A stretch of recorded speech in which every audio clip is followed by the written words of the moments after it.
Avanti by, Avanti by, ऐसे हमारे देश में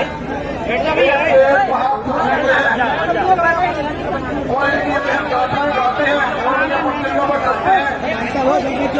हमारे मंच पर साढ़े 85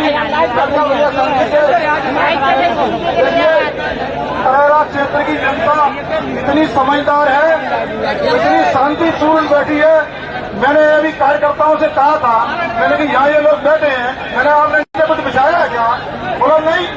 बताइए, नीचे धरती पर बैठने वाले लोग ये है असली क्रांतिकारी। एक दूसरे होना चाहिए। वास्तव में ही धरती पर बैठे हैं और धरती से मिलकर काम करते हैं और धरती पर चलकर काम करते हैं। दोस्तों, ये है असली क्रांतिकारी। और इन्हीं लोगों ने कोई भी हो, चाहे देश हो चाहे पार्टी हो, सत्ता ऐसे लोग ही बदल और देश को ऐसे लोग ही आजाद करते हैं। तो मेरे भाइयों, आप लोगों ने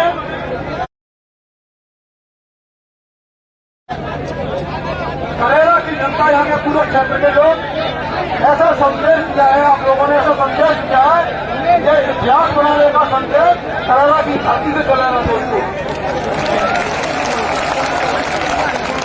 शांतिपूर्वक, धैर्यपूर्वक लोगों ने अपने आप को किस तरीके से समझाते और किस तरीके से यहाँ लोग आए हैं, अपना अपना पैसा खर्च करके आए हैं, अपना अपना नीचे डाल के आए हैं, अपना अपना खाना खा के आए हैं। दोस्तों, इन पार्टियों में लोग बसें भेजते हैं, बसों में नहीं कोई बैठता है, उनको खाने की व्यवस्था दी जाती है, सारी चीजें की जाती हैं।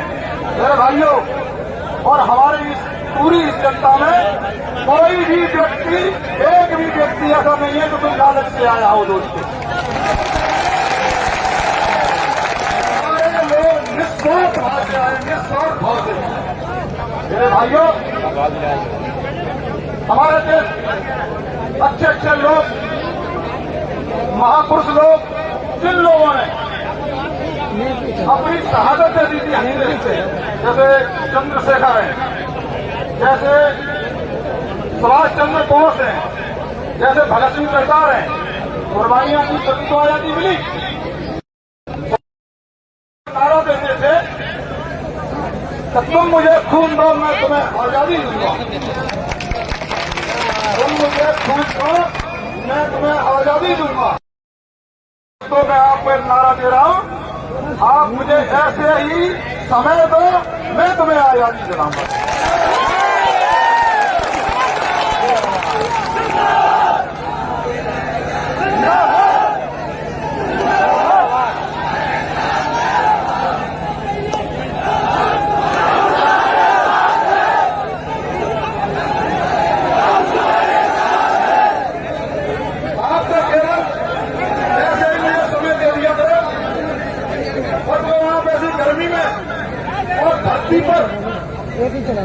यहाँ कुछ बिछोना भी नहीं है, वहां आप लोग बैठे हो, ऐसी बरसात में आए हो, घर छोड़ के आए हो।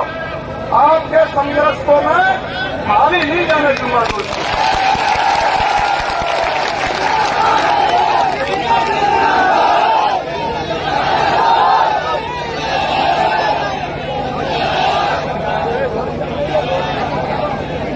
मैं अब तो बहुत सारे लोगों की सेवा करते, मेरे पिताजी भी कहा करते थे कि बेटा, जिस दिन तुमने राजनीति में स्वार्थ लगा दिया, जिस दिन स्वार्थ लगा दिया, उस दिन तेरी राजनीति खत्म हो जाएगी। निस्वार्थ भाव से करना, निस्वार्थ भाव से।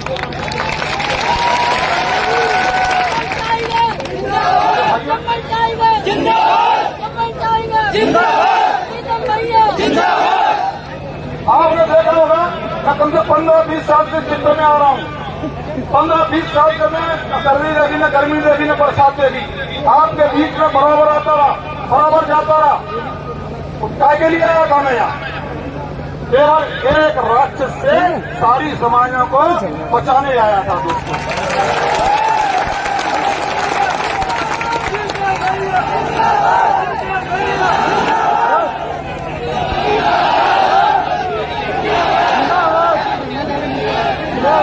देखिए भाइयों, पूरी जोर मेहनत कर रहा था, चुनाव हारता जा रहा था, चुनाव पे चुनाव हारता जा रहा था, चुनाव पे चुनाव हारता जा रहा था, लेकिन आपके साथ कंधे से कंधा मिलाकर मैदान में टका रहा था।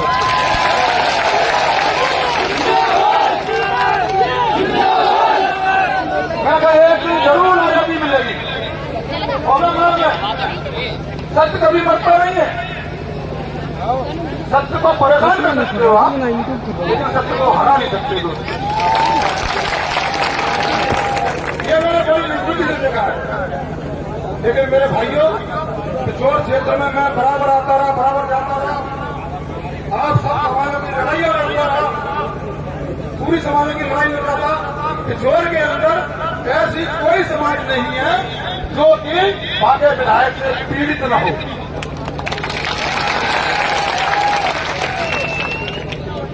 चाहे वो लोधी समाज हो, चाहे यादव समाज हो, चाहे वो कुशवाहा समाज हो, चाहे बघेल समाज हो, कोई भी समाज हो, चाहे जाटव समाज हो, चाहे वो ब्राह्मण समाज क्यों न हो, वो भी उससे भी जीते।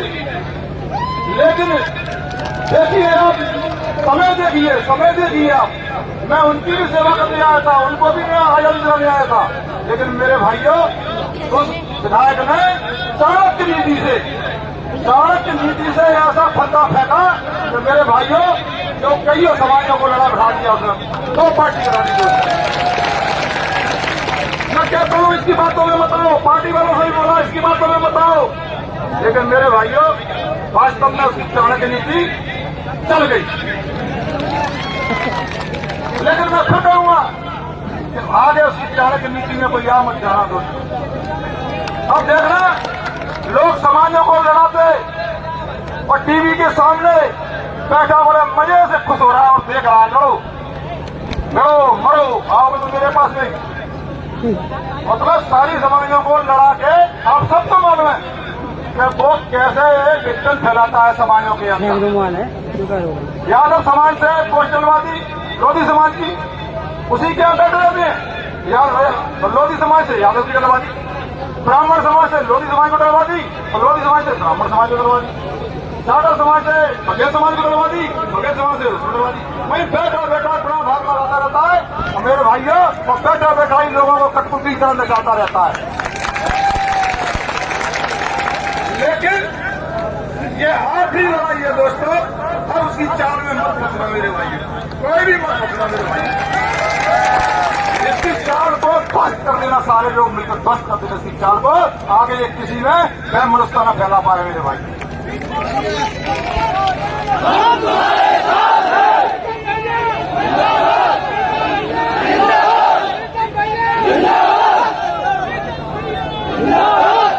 आज भी अभी भी चुप नहीं बैठ रहा, अभी भी फंदे फेंक रहा। आगे किया, मैं लोगों को समझा रहा हूं, इसके फंदे से बचो, इसके फंदे से बचो दोस्तों। ये अंग्रेजों की रणनीति सीख रहा है। और मैं लोगों को बता देना चाहता हूं कि जिस दिन ये चुनाव हार गया, ये सीधा विदेश में जाएगा दोस्तों, पूरी विदेश में लगाएंगे। क्योंकि इतने कुकर्म कर दिए इसने लोगों के, इतना लोगों पर प्रताचार, अत्याचार, अन्याय इतना कर दिया है कि अब उसका घड़ा भर चुका मेरे भाई, पाप का घड़ा भर चुका। इसीलिए मेरे भाइयों से निवेदन है कि मैंने जैसे ही उसके फंदे में भारतीय जनता पार्टी आ गई, और भारतीय जनता पार्टी ने निर्णय ले लिया। जैसे ही वहां निर्णय लिया, मैं सीधा आया और बाबा साहब के चरणों में मैंने सर रख दिया। मैंने कहा, बाबा साहब मुझे आशीर्वाद दो, मुझे शक्ति दो कि मैं इन दुष्टों से लड़ सकूं। मैंने कहा, मुझे शक्ति दो। मैं आपको सच बता रहा हूं, मेरे को ऐसा लगा कि बाबा साहब ने मुझे आशीर्वाद दे दिया है। जा बेटा,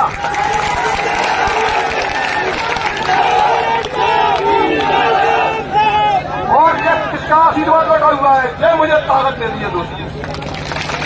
आपकी ताकत से आपकी ताकत से इन भेड़ियों को मैं नचा दूंगा दोस्तों। आपकी ताकत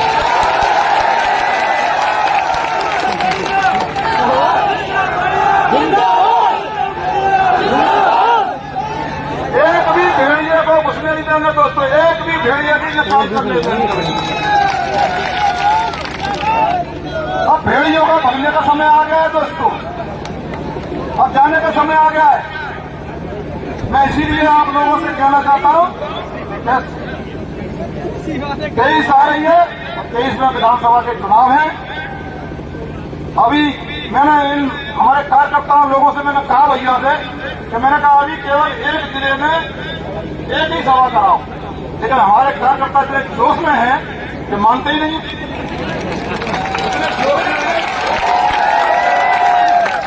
और मुझे जाना पड़ता है, कई लोगों ने मुझसे कहा, मैंने कहा भैया यार एक जिले में एक ही कर लो, क्योंकि ये बार बार लोग आते हैं, एनर्जी खत्म होती है। इस एनर्जी को अपन ने अभी 1 साल चलाना है, क्या नहीं चलाना? 1 साल के लिए एनर्जी रखना क्या नहीं रखना? और अभी अपन ने जल्दी जल्दी कर दी, अपनी एनर्जी खत्म हो जाएगी, फिर अपने पास में क्या करेंगे दोस्तों? इसीलिए हमें एनर्जी भारत बचा के रखनी है मेरे भाइयों।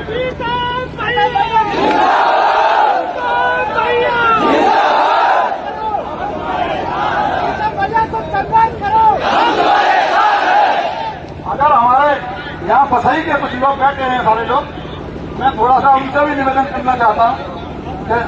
तो कुछ 4 तारीख को कहाँ है सभा? सागर में, बंडा सागर में, सागर में बंडा है, बंडा सागर में तहसील है।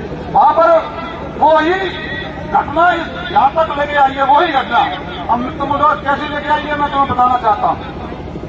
11 साल की लड़की के साथ एक अरुण निशानी थे, उनके घर पर बैठने उठने जाते थे और उन्हीं की लड़की को 11 साल की लड़की को अगवा करके और उसके सामने रेप करके उसको इतना मारा आपको बता नहीं सकता।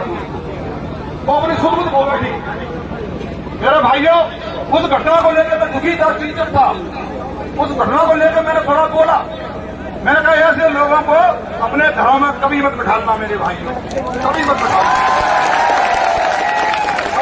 ऐसे लोगों को आप कभी मत बिठाना मेरे भाइयों, अपने घरों में, घरों का के बगल में भी मत बिठाना मेरे भाई।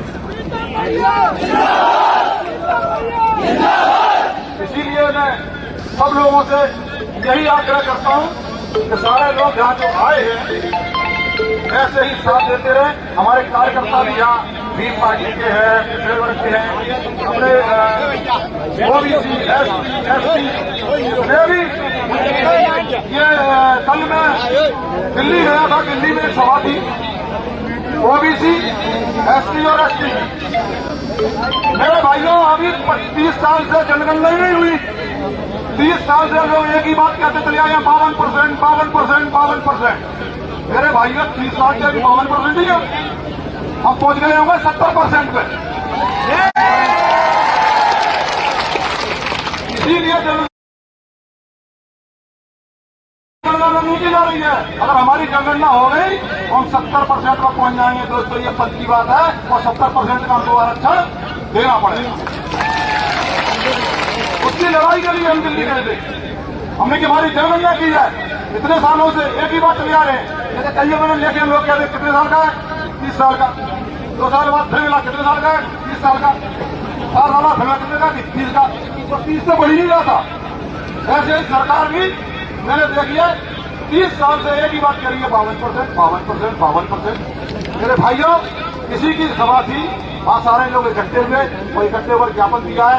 और ये बात सही है कि आप जैसे लोगों की लड़ाई को हम जैसे लोग लड़ते रहेंगे, आपको हमें साथ देते रहो। हम भी आपको कंधे से कंधा मिलाकर आपसे कभी मुंह नहीं पड़ेंगे, आपका और भी आपको आवाज दोगे।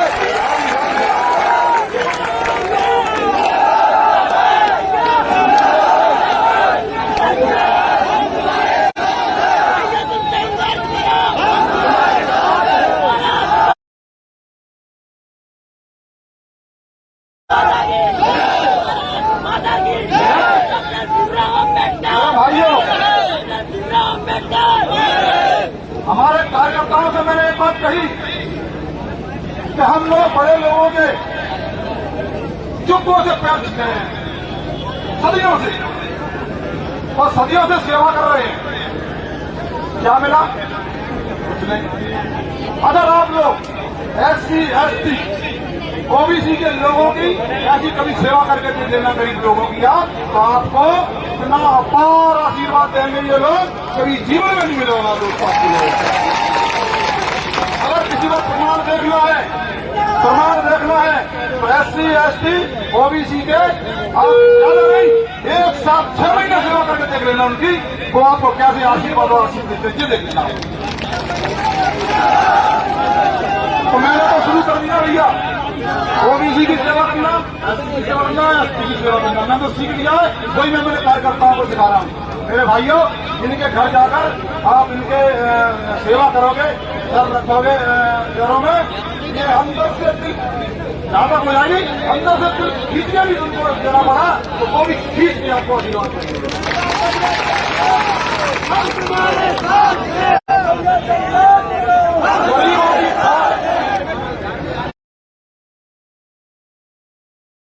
गरीबों की दुआएं बहुत लगती है। मैं आज खड़ा हूं आपके सामने कि गरीबों की दुआ ही लगी है, इससे खड़ा हूं दोस्तों में। ये कितनी बार दरवाजे पे काम किए थे मेरे, कितनी बार इनकाउंटरों पे काम किए मेरे, कितनी बार मेरे पे हमले हुए। ये क्या है? केवल गरीबों का आशीर्वाद है। कितना गरीब रोजेगा तो जड़ से खोदेगा दोस्तों। गरीब की बददुआ भी लगती है।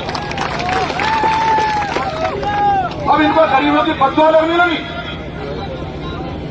और गरीबों की दुआ और बददुआ दोनों चलती है दोस्तों, दोनों लगती है। इसीलिए मैं तो लोगों से कहूंगा भैया, इन गरीबों की आप बददुआ मतलब दुआएं लो, इनकी फलोगे फूलोगे आप दुआएं लोगे तो। मैं इसीलिए आप सब लोगों से कहना चाहता हूं कि अब तो एकजुट होकर अपनी ताकत को बनाए रखें, अपनी ताकत से पूरी सरकार को बता दें कि वास्तव में हमारी ताकत क्या है। उनका भी एक वोट होता है, आपका भी एक वोट रहता है। आप में भी इतनी ताकत है, उनके अंदर ताकत है, फिर आप पीछे क्यों? आप तो एक वोट के राजा हो, तो कौन से लोग 10 वोट डाल देते हैं, वो भी एक वोट डाल गए। इसीलिए आप 70% हो। आप चाहोगे तो ये बात सत्य है, मुख्यमंत्री आपका होगा, प्रधानमंत्री आपका होगा, सांसद आपका होगा, विधायक आपका होगा, मंत्री आपके होंगे,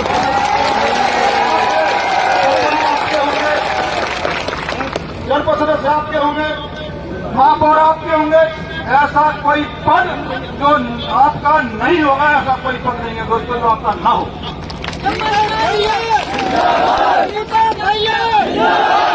अगर आप एकत्रित हो गए तो मैं आज इस बड़ी सभा से आपको ऐलान करता हूं, ये कभी